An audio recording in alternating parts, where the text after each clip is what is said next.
इस दुनिया की सबसे बड़ी समस्या है क्रोध, एंगर, जिसका सोल्यूशन बहुत सारे लोग चाहते हैं लेकिन मिल नहीं पाता है। कमाल की बात यह कि अगर आपके घर में नौकर से चाय का कप टूट जाए तो आपको गुस्सा आता है, लेकिन आपके घर में आपके जवाई से चाय का कप टूट जाए या किसी बड़े से चाय का कप टूट जाए तो आपको गुस्सा नहीं आता है। सारा खेल बिलीफ का है, सोच का है। कई बार हम अपने सम्मान की रक्षा के लिए गुस्सा करते हैं, कई बार हम अपने मोह के लिए गुस्सा करते हैं, कई बार लालच के लिए गुस्सा करते हैं।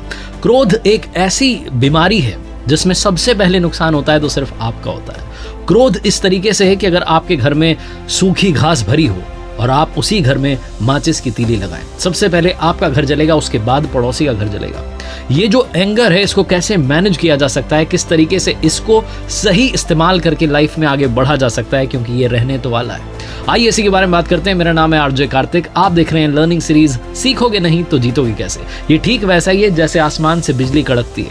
आज उसी बिजली को आपने अपने घरों में कैद कर रखा है और उसके बिना लाइफ इमेजिन करना नामुमकिन है। तो इस क्रोध को कैसे मैनेज करें, इसे कैसे कैद करें, आइए इसके बारे में बात करते हैं। 5 लर्निंग्स ऑन एंगर मैनेजमेंट। सबसे पहला काम जो आपको करना है अपने एंगर को मैनेज करने के लिए, सबसे पहले गुस्से का सही कारण समझना है।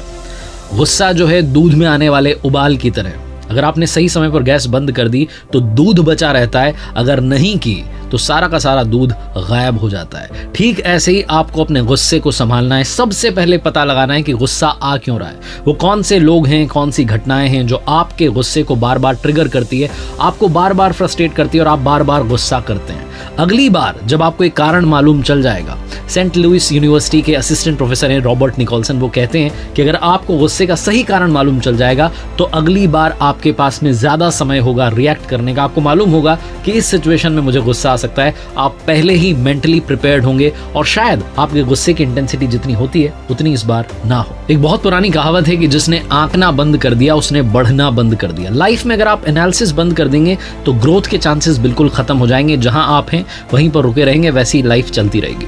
दूसरी जो बड़ी बात है वो है अपने गुस्से में जो रिएक्शन है आपका, उसको एनालाइज करना, पता करना कि आप गुस्से में किस तरीके से रिएक्ट करते हैं, कौन कौन सी बातें बोलते चले जाते हैं जो आपको नहीं बोलनी चाहिए। आपको बाद में रियलाइज जरूर होगा कि मुझसे वहां गलती हुई, शायद मैं उस बात को नहीं बोलता तो बात बन सकती थी, वो बात बोलने की जरूरत नहीं थी।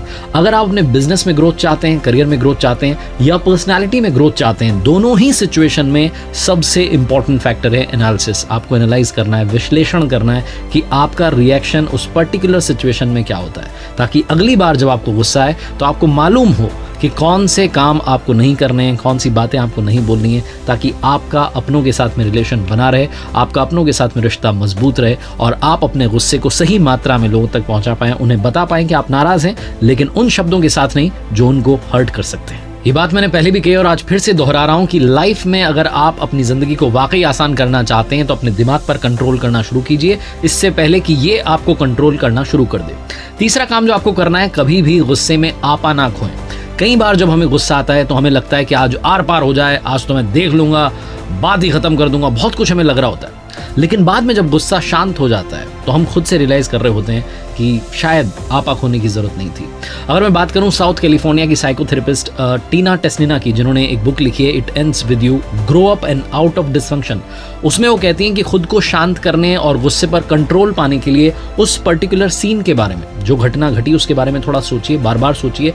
हर बार आपको एक नया रिएक्शन मिलेगा, हर बार आपको मालूम चलेगा कि उस पर्टिकुलर सिचुएशन में कुछ और रिएक्शन हो सकता था, किसी और तरीके से मैं डील कर सकता था, कर सकती थी, लेकिन मैंने गलती कर दी। तो कभी भी जब भी आपको गुस्सा आ रहा है इस बात का ख्याल रखिए कि आप अपना आपा ना खोएं। बहुत सारे लोगों का कहना है कि उन्हें लाइफ में ज्यादा गुस्सा नहीं आता है, लेकिन अगर आप नोटिस करेंगे तो आपके दिन भर में कहीं ना कहीं 2-4 पल ऐसे आते हैं जब आप फ्रस्ट्रेट हो जाते हैं, थोड़ा सा गुस्सा करने लगते हैं।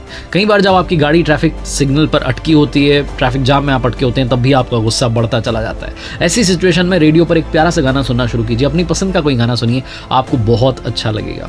एक काम जो आप कर सकते हैं, नंबर 4 पॉइंट यही है कि आप टहलने के लिए निकल जाइए। कभी ऐसी सिचुएशन में घर में कोई तनाव की बात हो गई, कोई स्ट्रेस वाली बात हो गई, बाहर निकल जाइए, 5, 10, 15 मिनट घूम के आइए, अकेले समय बिताइए। आई एम श्योर जब आप वापस आएंगे तो एक बदले हुए रूप में होंगे, आपके मन में एक शांति होगी जो उस सिचुएशन का बहुत बेहतर सोल्यूशन दे सकती है। लेकिन हम क्या करते हैं, हम वहीं रुके रहते हैं, जवाब देने की कोशिश करते हैं, आपा खो देते हैं और सिचुएशन जितनी खराब हो सकती है उसे उतनी खराब करते चले जाते हैं। तो लाइफ में अगर कभी ऐसा हो रहा है तो एक काम कीजिए, गुस्से वाली सिचुएशन को अवॉइड कीजिए, वहाँ से हट जाइए, घूमने के लिए जाइए, छत पर निकल जाइए, बालकनी में पहुँच जाइए, लेकिन अकेले समय बिताइए, आपको बहुत ज़्यादा फायदा देगा। और आखिरी सबसे इंपॉर्टेंट पॉइंट है, सेल्फ कंट्रोल सीखिए। खुद से खुद पर नियंत्रण करना शुरू कीजिए, सीखना शुरू कीजिए। अगर आपको बहुत ज़्यादा गुस्सा आता है, आपको लग रहा है कि इन दिनों ज़्यादा ही फ्रस्ट्रेट हो रहे हैं आप, बात बात में आपको गुस्सा आने लगा है, आपका खुद पर कंट्रोल नहीं रहा है, तो अपने माइंड में एक बड़े से बोर्ड पर लिखिए स्टॉप। ऐसा बोर्ड सोचिए, इमेजिन कीजिए, उस पर लिख लीजिए स्टॉप। वो भी नहीं कर सकते तो और आसान तरीका है, अपने हाथ में रबर बैंड पहन सकते हैं जिस पर स्टॉप लिखा हो। वो भी नहीं कर सकते तो अपने मोबाइल में वॉलपेपर लगा सकते हैं, उस पर लिख सकते हैं स्टॉप। स्टॉप वाला जो वॉलपेपर है वो लगा सकते हैं, ताकि आपको बार बार रिमाइंड होता रहे कि गुस्से की लिमिट पार नहीं करनी है। क्योंकि लाइफ में सबसे बेहतर सोल्यूशन हमारे पास ही होता है। हम दुनिया के पास जा रहे होते हैं पूछने के लिए कि मुझे बहुत गुस्सा आता है, क्या करूं। आप खुद से खुद पर नियंत्रण करना सीख सकते हैं, सेल्फ कंट्रोल करना सीख सकते हैं। उसके लिए बहुत आसान तरीके हैं। वॉक पर जाइए, मोबाइल से थोड़ी दूरी बनाइए, मेडिटेशन कीजिए। अगर ज़्यादा ही गुस्सा आ रहा है तो उल्टी गिनती गिनना शुरू कीजिए। ये सारे वो काम हैं जो आपकी लाइफ को आसान बनाएंगे, आपको सिखाएंगे कि एंगर मैनेजमेंट कैसे किया जाता है। और जाते जाते फिर से रिमाइंड कराना चाहता हूं कि गुस्सा उस आसमान से गिरने वाली, कड़कने वाली बिजली की तरह है, जिससे हमें डर लगता है, लेकिन अगर हम उसे सही रूप में कैद कर पाएं तो उससे ही हमारी लाइफ आसान हो जाती है। गुस्से का सही इस्तेमाल, उस अग्रेशन का सही इस्तेमाल करना आप विराट कोहली से सीख सकते हैं, जो बहुत अग्रेसिव रहते हैं, लेकिन उस अग्रेशन का इस्तेमाल अपने खेल में करते हैं, अपने खेल को बेहतर करने में, निखारने में अपना समय लगाते हैं। कोशिश कीजिए अपने मन को शांत करने की, कोशिश कीजिए अपनी लाइफ को सुकून से भरने की। उसके लिए जो स्टेप मैंने बताया, अगर आप उनमें से कोई भी एक फॉलो करते हैं, तब भी आपकी लाइफ आसान हो जाएगी। आपका गुस्सा कंट्रोल में रहे, इसी दुआ के साथ, इसी कामना के साथ। एक बार फिर से वही बात जो अक्सर कहता हूं, ऊपर वाले के आशीर्वाद के साथ, अपनों के प्यार के साथ और अपनी सच्ची मेहनत के साथ कर दिखाओ कुछ ऐसा कि दुनिया करना चाहे आपके जैसा।